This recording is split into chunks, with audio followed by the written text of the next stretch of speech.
औज़ु बिल्लाहि अस्समीउल अलीम मिनश शैतानिर रजीम मिन हमज़िही व नफ़्ख़िही व नफ़्सी।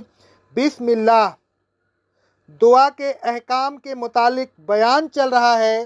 जब किसी दूसरे के लिए दुआ करें तो पहले अपने लिए दुआ करें। हज़रत अबी इब्न काब रज़ी अल्लाह ताला अन्हु फरमाते हैं, रिवायत तिर्मिज़ी की हदीस है सनद सही के से कि रसूलुल्लाह सल्लल्लाहु अलैहि वसल्लम जब किसी शख्स का ज़िक्र फरमाते फिर उसके लिए दुआ करते तो अपने नफ्स से इब्तिदा करते, यानी पहले अपने लिए दुआ फरमाते। मज़लूम की बद्दुआ से बचिए। रसूलुल्लाह सल्लल्लाहु अलैहि वसल्लम फरमाते हैं, सही बुखारी की हदीस है, मज़लूम की बद्दुआ से बचो क्योंकि उसकी बद्दुआ और अल्लाह के दरमियान कोई हिजाब नहीं होता। मुस्लिम भाई की गैर मौजूदगी में उसके लिए दुआ करें तो यह दुआ करने वाले के हक़ में बहुत अच्छा है, क्योंकि रसूलुल्लाह सल्लल्लाहु अलैहि वसल्लम फरमाते हैं, सही मुस्लिम की हदीस है, मुस्लिम जब अपने भाई के लिए उसकी गैर मौजूदगी में दुआ करता है तो उसकी दुआ कबूल होती है। दुआ करने वाले के सर के करीब एक फरिश्ता मुकर्रर होता है, तो जब कभी वह अपने मुस्लिम भाई के लिए भलाई की दुआ करता है तो वह फरिश्ता जो मुकर्रर होता है कहता है, आमीन, और तेरे लिए भी उसी के मिस्ल भलाई हो।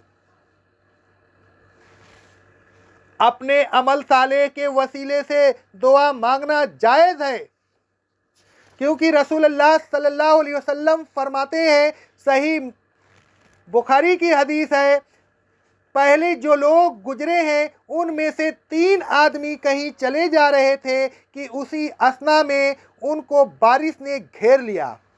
वह एक गार में चले गए। उस गार का मुंह एक पत्थर के गिरने से बंद हो गया।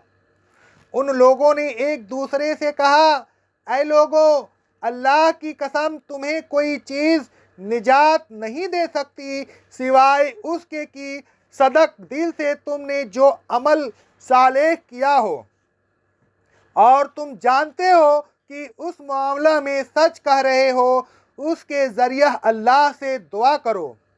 उनमें से एक ने कहा, ऐ अल्लाह, तू जानता है कि मैंने एक मजदूर रखा था, उसने मेरे लिए एक फ़र्क चावल की उजरत पर मजदूरी की। वह चला गया और मजदूरी छोड़ गया।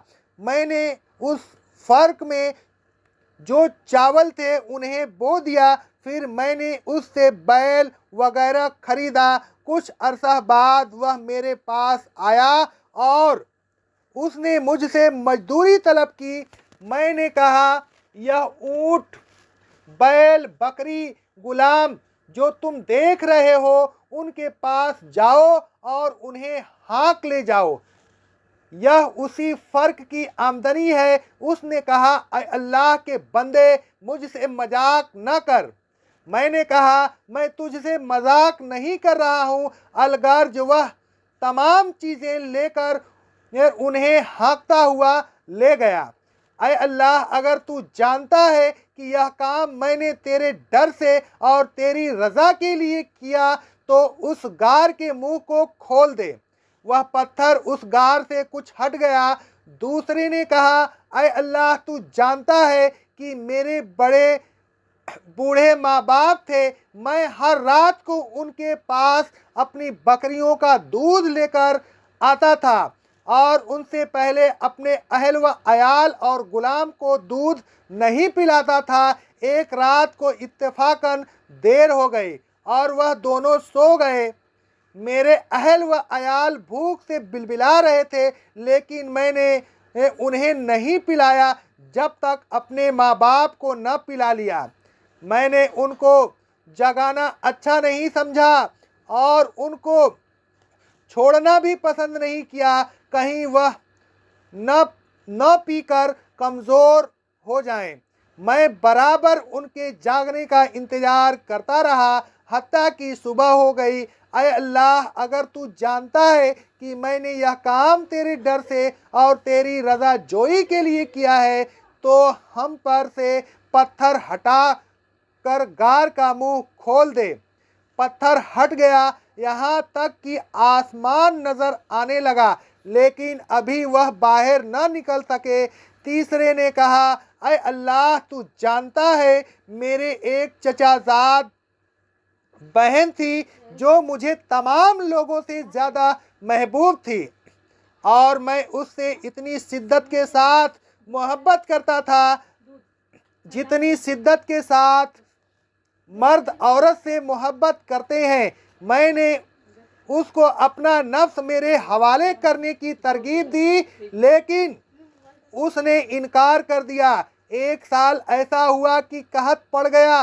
वह मेरे पास आई, मैंने उससे उसका नफ्स तलब किया। उसने इस शर्त पर आमादगी जाहिर की कि मैं उसे 100 दीनार दूं। मैंने मतलूबा रकम की जुस्तजू की, यहाँ तक कि जब वह रकम हासिल हो गई मैंने उस रकम को लेकर उसके पास आया। मैंने उसको 120 दीनार उस शर्त पर दिए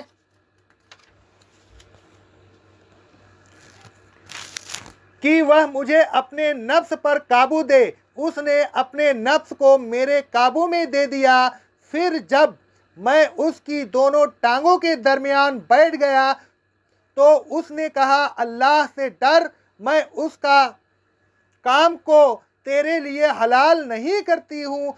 तू मेरे महर को न तोड़। मगर उसके हक के साथ मैं खड़ा हो गया, हालांकि वह तमाम लोगों से मुझे ज़्यादा महबूब थी। अय अल्लाह, अगर तू जानता है कि मैंने यह काम तेरे डर से और तेरी रज़ा जोई की खातिर किया है, तो तू उस गार का मुंह खोल दे।